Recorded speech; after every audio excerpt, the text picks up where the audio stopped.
Welcome to Screen Crush, I'm Ryan Airy, and this is all of the Easter eggs, references, and little things you missed in the trailer for The Falcon and the Winter Soldier. So we open on a museum display dedicated to Steve Rogers.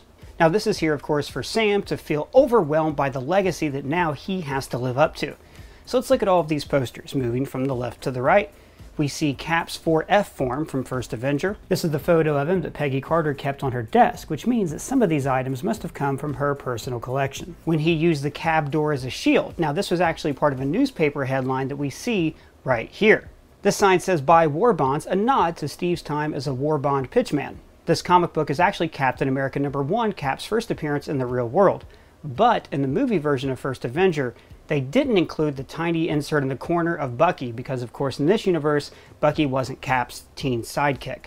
The USO poster from his USO tour says "Tour canceled." This is because around this time is when Steve became an actual soldier.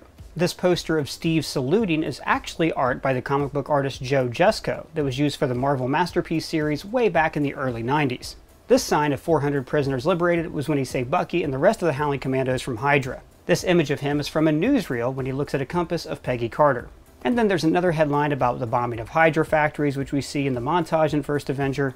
And here, his uniform from the first Avengers movie is on display. So Sam is looking at the shield behind glass. You might be wondering why. Didn't he end Endgame with possession of the shield? Well, the answer is yes.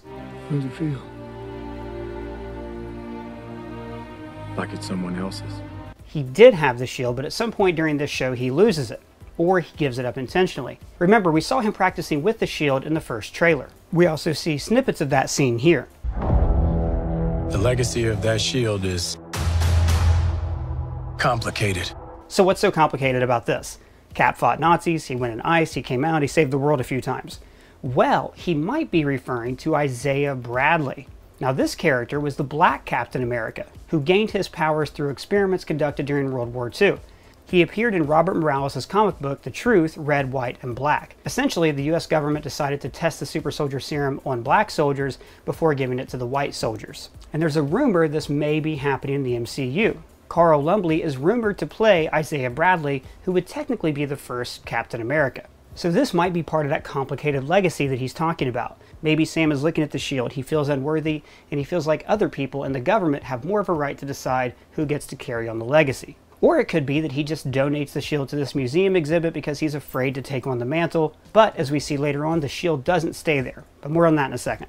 Let me know why you think Sam doesn't have the shield down in the comments. We see lots of shots of Bucky and the Falcon walking through this country, which is probably Madripoor. Now Madripoor is normally featured in the X-Men comics. Basically it's an island consisting mostly of jungle that have two halves of a city called Hightown and Lowtown. Now I think this is Madripoor because you can see the Madripoorian flag in some set photos. And this trailer really shows them exploring the seediness of Lowtown and the nightclubs of Hightown. You can see them traveling to Madripoor on this boat, owned by Wilson's Fresh Seafood. Now this seems like a cheeky Tom Hanks reference, connecting Wilson the volleyball and the Bubba Gump Shrimp Company. It's my boat. But actually, I'm overthinking it. This is more than likely the family of Sam Wilson, and it wouldn't surprise me if this was the house that he grew up in. They're probably taking this boat because Madripoor can't be reached by legal means. But more importantly, we see Sam storing his new Falcon suit in a Stark briefcase, much like the one Peter used in Spider-Man Homecoming. Oh my God. Put it on.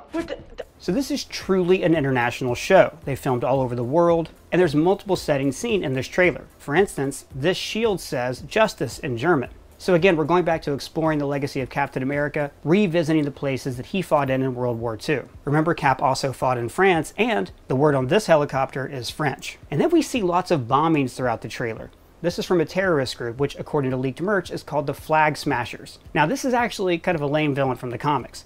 He was called Carl Morgenthau. His origin story is that he watched his dad die at the Latvian embassy in New York. So afterwards he decided that he hated all nations and he wanted to destroy the concept of nationalism. He believes in nothing, Labolsky, nothing. So he formed a terrorist group called Ultimatum. So this woman we see wearing this red claw mask is Erin Kellyman. You might remember her from this part in Solo, if you're one of the 5 or 6 people who saw Solo. I did. From the trailer we can see they're going to be one of maybe 2 or 3 main antagonists, including Baron Zemo. We see him at a memorial for Sokovia. Now we saw in the Super Bowl trailer that Zemo was wearing his iconic mask from the comics, and it seems like he's being positioned as the big bad for this show. It would make sense if he was behind the Flag Smasher terrorist group because, remember, he hates superhumans. Did you really think I wanted more of you? And now it looks like that nations are starting to sponsor superhumans, such as Captain America. Now we know this is Sokovia because of this eagle which appeared on the Sokovian flag that we see here in Age of Ultron. So this crater that's filled with water could be where Sokovia used to be before Ultron raised it up into the sky. It seems kind of small, but it would be a fitting place to have this tribute. So let's talk about John Walker, aka US Agent, who's being played by Wyatt Russell in this show. So in the comics, when Steve Rogers quit being Captain America and he became a new character called Nomad, No capes. the US government decided that America wasn't ready for a black Captain America, so they picked this guy, a soldier named John Walker, to replace him. But Walker is like an uber nationalist. He took the patriotism way too far and he became far too violent. And we can see him in this trailer running onto a football field like this is his big announcement party. And here it looks like he has Captain America's shield. So what is this telling us?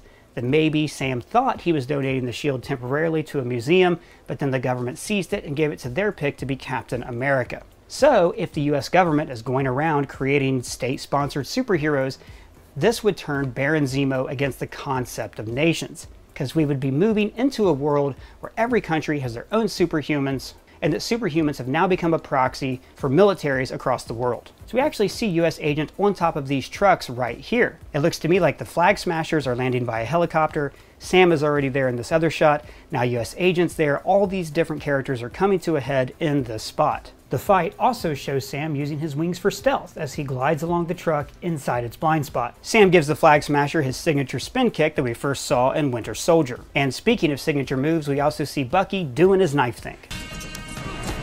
The trailer ends with Sam dropping out of the plane just like Cap always did. In fact, just like every Marvel hero has always done. What is it with that anyways? Glorious. And the way Bucky says, Right. reminded me a lot of when Obi-Wan said, I hate it when he does that. and of course the trailer ends with the title card and the remix of the theme from First Avenger. And then there's this fun interplay between Bucky and Sam at the end of the trailer, They're malfunctioning. They're on fire. God, I hate you. which is a funny way of continuing their relationship from Civil War. Can you move your seat up? No. And of course this character at the edge of the truck is a very famous character from Marvel Comics. This is your mom. Well, that's all the Easter eggs I found, but if you found any, let me know in the comments below or at me on Twitter. And if it's your first time here, please subscribe. For Screen Crush, I'm Ryan Airy.